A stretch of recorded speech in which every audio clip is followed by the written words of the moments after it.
Hey, my name is James Baker, and this question is from our last Ask Me Anything AMA that we do in our Discord server. It's free to everyone. These are free calls. I do them every week, every Thursday, because I can't answer everything on the channel, but I want to answer as many questions as possible, and I want to create content, and it's a fun way to answer questions, create content, and do that. So if you have questions that you don't really know how to answer, click the link below in the summary.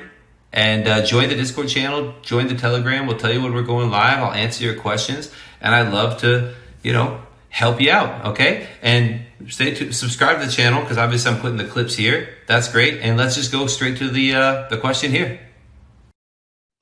As a non-U.S. citizen and non-resident, is it possible to purchase a personal boat with my LLC and register under the Delaware flag? If so, what are the benefits? If I do some charters, are they taxable and reportable?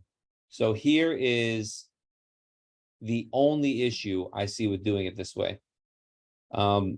Potentially you'd be subject to Delaware sales taxes. If you buy a boat with your Delaware LLC, if you buy it from someone who sells to Delaware, they potentially would charge you sales taxes in Delaware. So you need to focus on where they're going to charge you sales taxes. I don't see as long as you're not doing business in the US, it doesn't really matter where you are, what you're doing, but there's actually a really good case about boats. We're asking, can I register my boat under a Delaware company?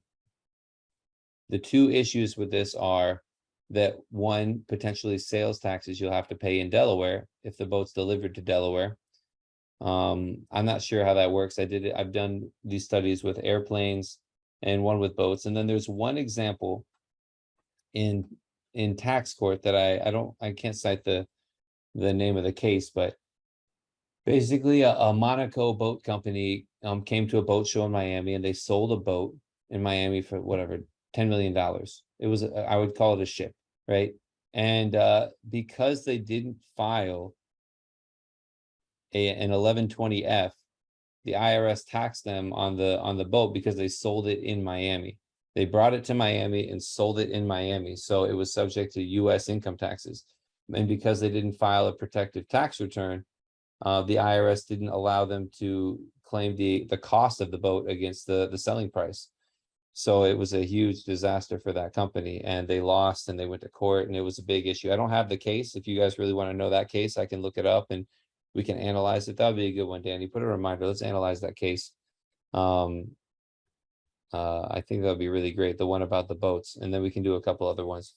But that's the issue, is if you sell it while in the US, you might have US income tax issues. I mean, generally, if you're doing stuff outside the country, you wouldn't pay any tax in the US, but it's it's an issue. If you sell it while it's in another place, then you wouldn't have capital gains in the other place. It's just selling it like on a dock in the US would be potentially subject to US taxes. And I think there's a case precedent for that being subject to US taxes.